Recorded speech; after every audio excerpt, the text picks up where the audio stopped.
ദിവസം നീണ്ടു നിൽക്കുന്ന മംഗലത്തുകോണം കാട്ടുനട ശ്രീ ഭദ്രകാളി ക്ഷേത്രത്തിന്റെ തൂക്ക മഹോത്സവത്തിന് ഇന്ന് തുടക്കം കുറിച്ചിരിക്കുകയാണ്. രാവിലെ 9:30 ക്ഷേത്രതന്ത്രിയായ മൊളിയൂർമഠം ശ്രീ മഹാദേവൻ പോറ്റിയുടെ സാന്നിധ്യത്തിലാണ് തൃക്കൊടിയേറ്റിനുള്ള ചടങ്ങുകൾ ആരംഭിച്ചത്.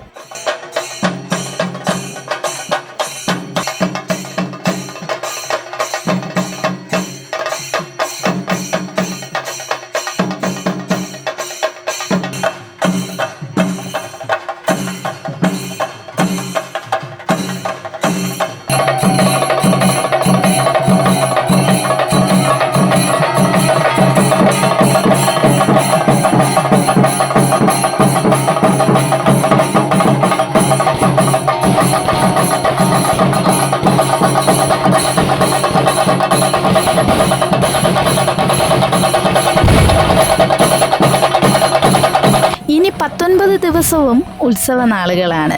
ക്ഷേത്ര പൂജാകർമ്മങ്ങൾക്ക് പുറമെ വിവിധ കലാപരിപാടികളും വേദിയിൽ അരങ്ങേറുന്നുണ്ട്. ഈ ക്ഷേത്രത്തിലെ കളങ്കാവൽ പ്രശസ്തി ആർജിച്ചതാണ്. അന്യ ജില്ലകളിൽ നിന്ന് പോലും ഒത്തിരി ആൾക്കാരാണ് ഈ കളങ്കാവൽ കാണാനായി ഇവിടെ എത്തുന്നത്.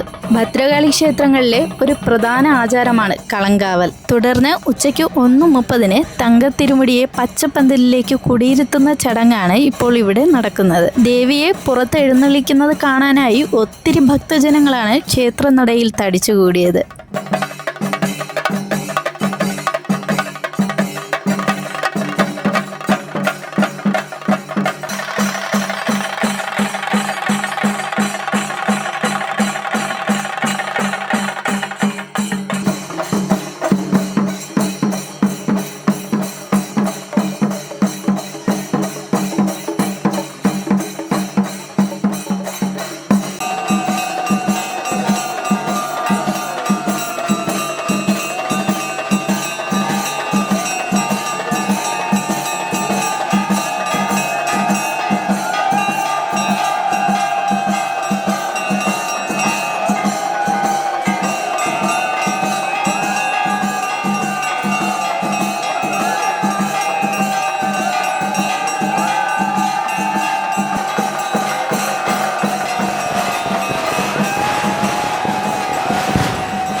വാദ്യമേളങ്ങളോടെയും മുത്തുകുടകളുടെ അകമ്പടിയോടെയും കൂടിയാണ് ദേവിയെ പച്ചപ്പന്തലിൽ കുടിയിരുത്തിയത്. വർഷത്തിൽ ഒരു ദിവസമെങ്കിലും കളങ്കാവൽ കണ്ടു തൊഴണമെന്നാണ് പറയുന്നത്.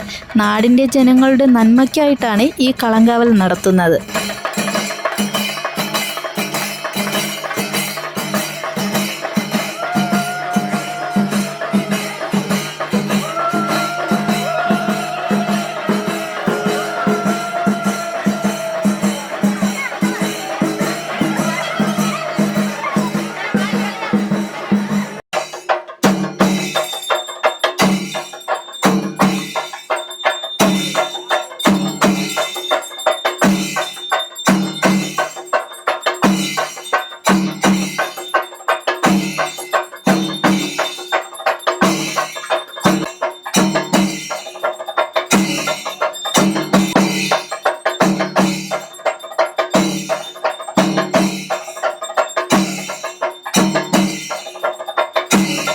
കേരളത്തിലെ ഭദ്രകാളി ക്ഷേത്രങ്ങളിൽ നടത്തിവരുന്ന ഒരു അനുഷ്ഠാനമാണ് തോറ്റമ്പാട്ട്.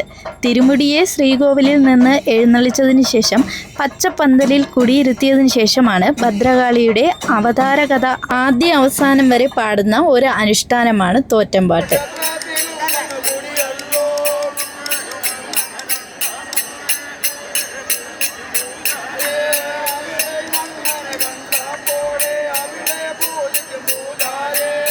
ഏപ്രിൽ 13 ഈ വർഷത്തെ തൂക്ക മഹോത്സവം നടക്കുന്നത്.